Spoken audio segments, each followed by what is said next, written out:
A little something for the weekend with Sam Hunt.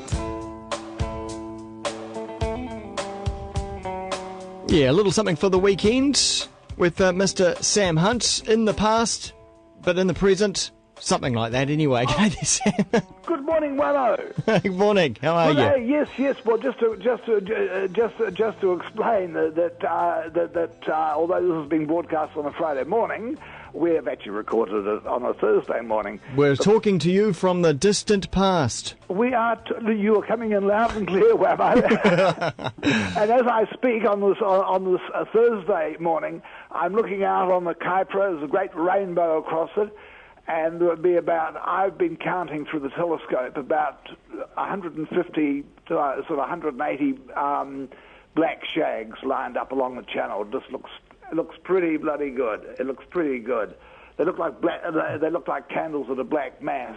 And what are they? They're just observing, sitting there, looking at the day go by. They probably know that I've just turned 65. Ah. This is a sort of a little bit of an omen, but it's all started. The superannuation is kicked in. Now, did it get into the bank account direct? It did 2 days. Because my birthday was on the 4th of July, on Monday, when I turned 65. No longer am I Mr. 8 squared. I am now Mr. 8 squared plus 1. And then I checked on Wednesday morning on the phone, and my God, this money had come in. So that's government working officially, efficiently, I should say. Well, it took a bit of doing. They ask a lot of questions, all sorts of things about your private habits. So it's a bit disconcerting. Did they just? No, it's all good.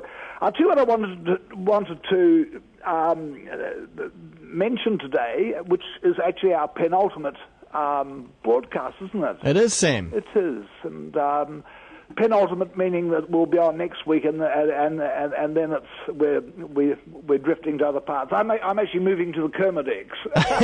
That's the place to be, isn't it? I'm moving to the Kermadec. I've had enough of this. I thought about the Disappointment Islands, which are off the Auckland Islands, but it's a bit cold down there. Yeah. So. Why not? I say, why not be in the centre of it all? Well, I think so. I think at the epicentre of the whole, at the still point of the turning world, as T.S. Eliot once put it. I wanted to just, some years ago now, I guess, a couple of years ago, 3 years ago, I talked about an Auckland-based poet. I don't like this Auckland, Wellington, Dunedin still carry on, but he happens to live. He's an ex-great, some people may remember Stu Bagby as being one bloody good poet, who wrote and also a gravedigger, and he was the poet. I remember seeing a television item on him once. The whatever the word was, the grave digging poet, and he brought out a book about in 2005.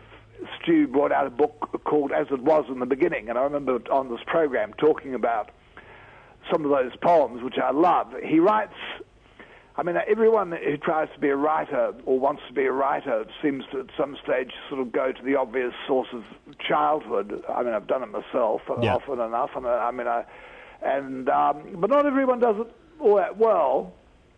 But Stu Bagby for me, is one of the most sort of the simplest and most brilliant of the writers of childhood. And this is just one. Before I get to his new book, which came out in 2010, which slipped under my radar, but I'd just like to just harp back to this earlier book, the one I've already talked about, As It Was in the Beginning. Just take this little one, which is just a little short poem from a group of poems called the Tango Wahine Gang. Okay. And it goes like this. Maura stopped going to high school, and our parents said, "Little pigs have got big ears, and ask no questions, and you'll be told no lies." And anyway, nothing had happened to her. She had just gone to live with her auntie in Tikuiti, but they said it like she had died or something. Yeah, very good, nice, lovely, light touch. And so since then, in 2010, Stu Bagby, who's a year younger than me. He was born up in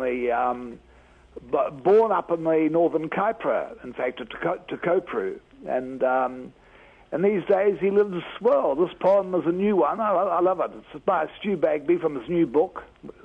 So Goes the Dance. Where's Stu Bagby these days? Is it Golden Bay or something like that? No. I know who you're thinking of. You're thinking of my old friend Gordon Chalice. Ah, yes. Yeah, Golden Bay. Yeah. No, Stu Bagby lives out. I'm sure he wouldn't mind my saying, out in the sort of in the Albany sort of area. Oh yeah. Yeah. And he lives well. This poem says it all. He says, it's called I Live Inland Now. I live inland now and go to sleep by oceans that can be taken from or put back in their shelves.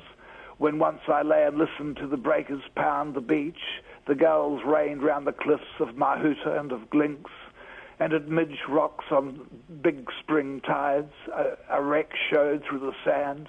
I stood up on the bow, commanding it through every ocean on the globe.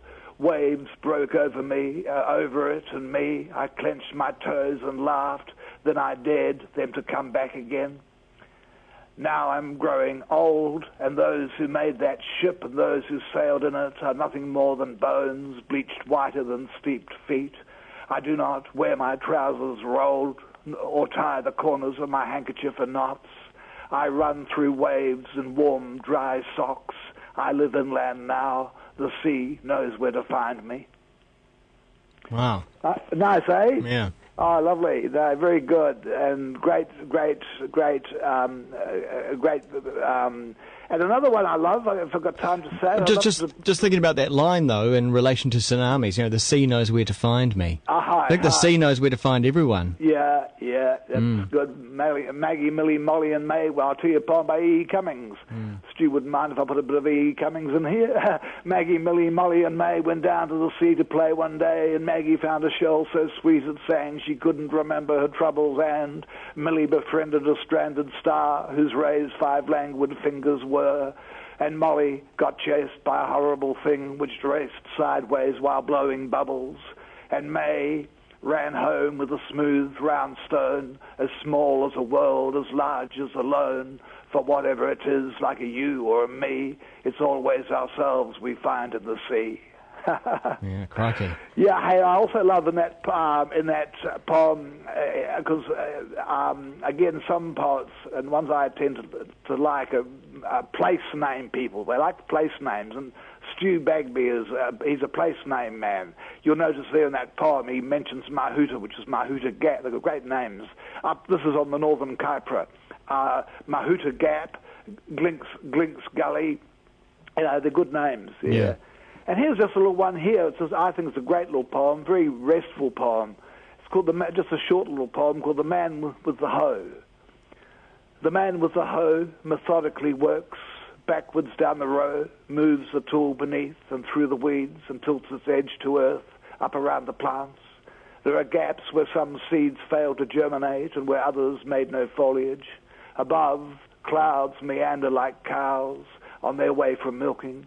Soon starlings will rise up and fly back home to roost.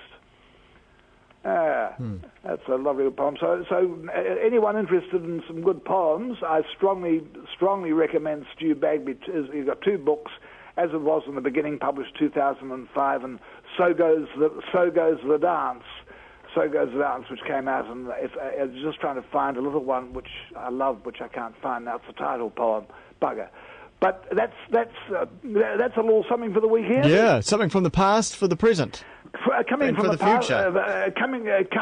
Coming your way, especially from the past to the present, and the present will be where you want to find it. Yeah, indeed. Is this true or is this bullshit? Oh, it's somewhere in between. I sound a bit like Brian Tamaki. Hey, I'm off to the Kermodics anyway, but we'll talk next week on satellite phone. Yes, we shall meet again next week. Thanks, Sam. Thank you, Wammo. See ya. See ya. That was a little something for the weekend with Sam Hunt, only on Kiwi FM.